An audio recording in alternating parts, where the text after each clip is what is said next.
This is White Sands Bay, one of the best beaches in Pembrokeshire and a top destination for visitors to St David's. But over 1,000 years ago, this beach served a very different purpose.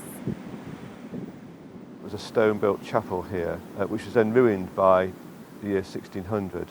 At the bottom of the archaeological deposit is a large stone wall. It's probably pre-7th century. So between that and the 13th, 14th century chapel, there's a whole series of graves and other things. You can see just how close St Patrick's Chapel is to the sea, and the site is at considerable risk from coastal erosion. The Welsh Government, through Cadw, provided funding for an initial phase of excavation to retrieve the most at-risk burials. We're back now in 2015 to continue with the excavation to ensure that no further archaeology is at risk from coastal erosion. Last year, 2014, we dealt with the immediate threat to the site. These are the burials which are being exposed and actually eroded. This year, we're doing a second strip a bit further inland, but still affected by erosion. But once we get down to the top of the archaeological deposits, we treat everything very carefully. The first thing we do is record everything by drawings, by photographs, written descriptions. So you build up a whole picture of the site, which you can then reconstruct back in the office. We're looking at quite a complex site because a number of different layers of activity have built up over time. In this trench here, we have a stone structure that's possibly a wall, and that predates the burials that we've excavated so far. So what we're sitting on here is the earliest built structure of the site. It's made of these massive beach boulders, and it's a wall which runs under everything else on the site.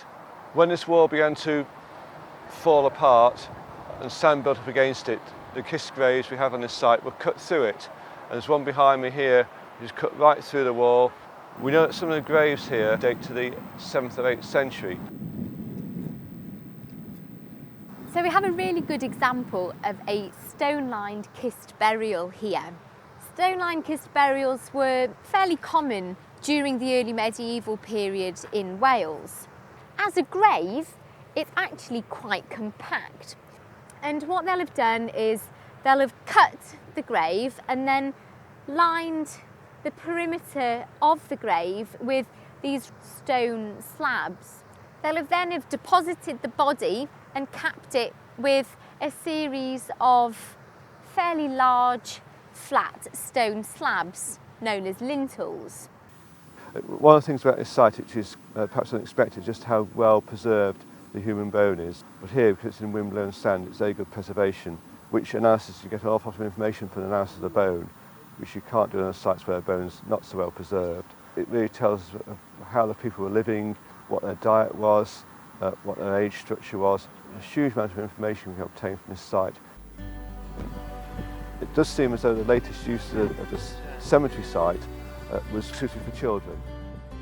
Here we've got a really small kist grave, very well constructed, the side slabs here, and beautifully covered on the top with quite a large number of white quartz pebbles. It's actually the third grave found on this site that's been of a very young child and covered with these white quartz pebbles. So at the moment it's looking as if this was a treatment in burial of young individuals that wasn't something that was going on for the adults on the site. One very nice one which had a cross-marked stone at the head of the grave, which is very unusual to find. Actually, it's a unique find in it to have a cross-marked stone with a kist grave, and a whole series of other graves of similar date to those. Okay, so we've got a burial of an infant lying on the back in a supine position.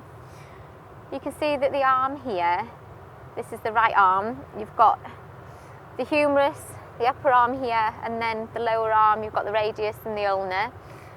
The ribs are clearly defined here, and then running down the centre of those ribs, you have, of course, the spine here. And then all of this, up the top area, this belongs to the skull, and then the rest of the skull was actually removed yesterday.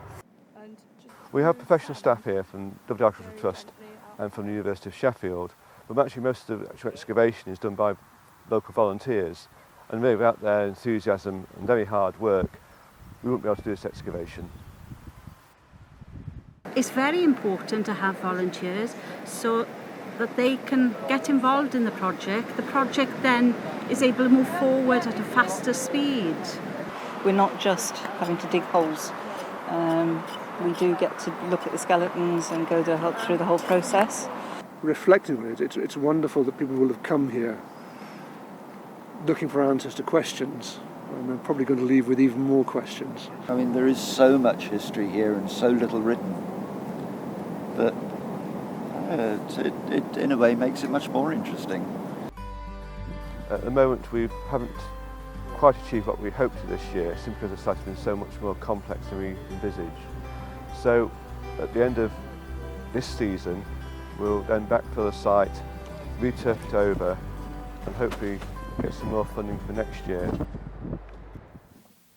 All of the human remains removed from the site during the excavation have now been brought to the Archaeology laboratory at the University of Sheffield, and the process of recording the remains can begin. This process begins initially by removing all of the bones from the box and laying out each skeleton one by one.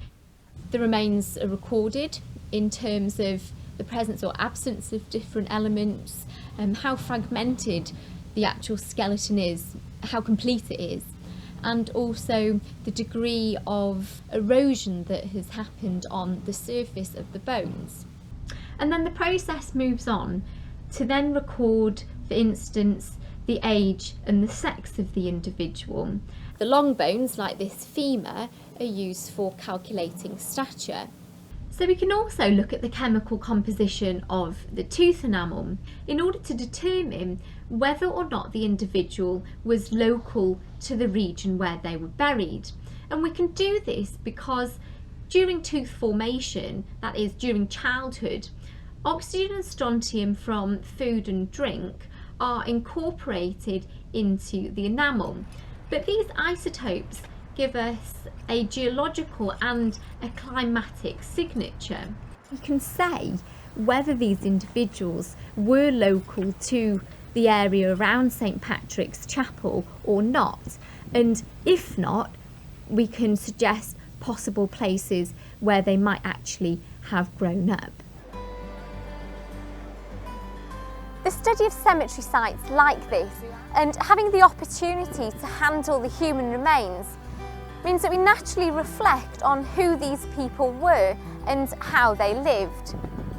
By looking at the archaeological evidence, we can actually study the remains of those people that lived in the past, and we can delve a bit further into the lives of all members of the society